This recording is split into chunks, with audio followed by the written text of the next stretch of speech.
Negotiations in Paris, as that deadline for the new climate accord is tomorrow already, and it is the planet's poorest that continue to bear the brunt as the devastating effects of El Nino are being felt across the African continent. Now Africa, which causes the least damage, environmental damage that is, suffers the most from the harm caused by developed nations on the globe.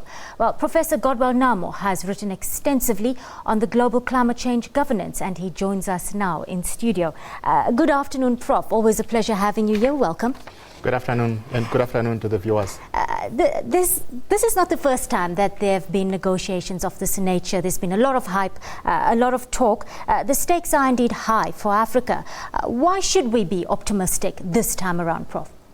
Thank you. I think we need to start from the beginning. And I always say maybe at 21, we, as parents, you signal the growth and maturity of your child. And I'm saying at 21 now, I think the negotiations have matured to allow independence of all nations to put across their views. And there is quite a huge stake for the African countries from COP21 in Paris. Yes. In terms of that, now we are expecting that this deal must be legally binding and also must, above all, address issues around climate change adaptation, which is learning to live with the changing climate, and also to some extent take the view of addressing climate change mitigation, which is the ability for nations to reduce their greenhouse gas emissions.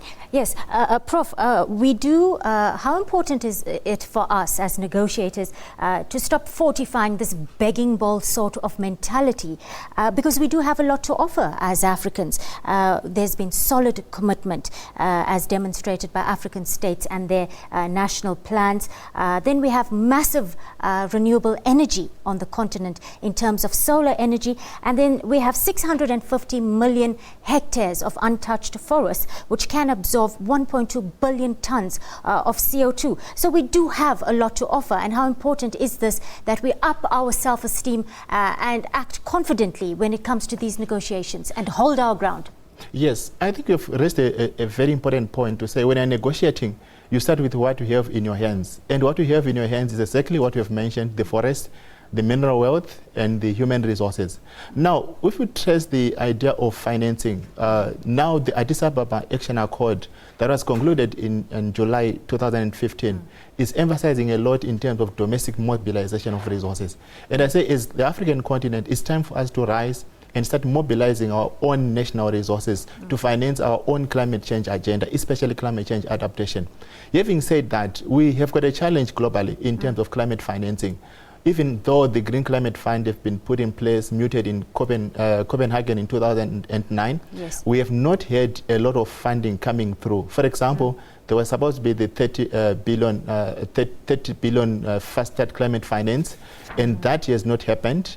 They were also supposed to be having, maybe starting 2015 onwards, 100 billion annually coming into this Green Climate Fund, and that has not happened. This is not new, because since 2005, if you follow the Green Eagles Accord agreement from the G8, there was 50 billion promised to, in terms of development aid, and that too did not come through.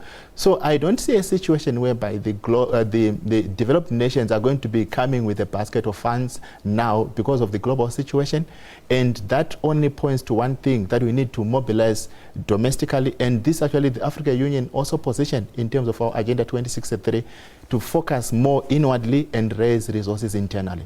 Thank you, Professor. I'm afraid we'll have to leave it there. I do wish we had more time. That was Professor Godwell Namo, who's written extensively on global climate change governance. Well, time now to cross back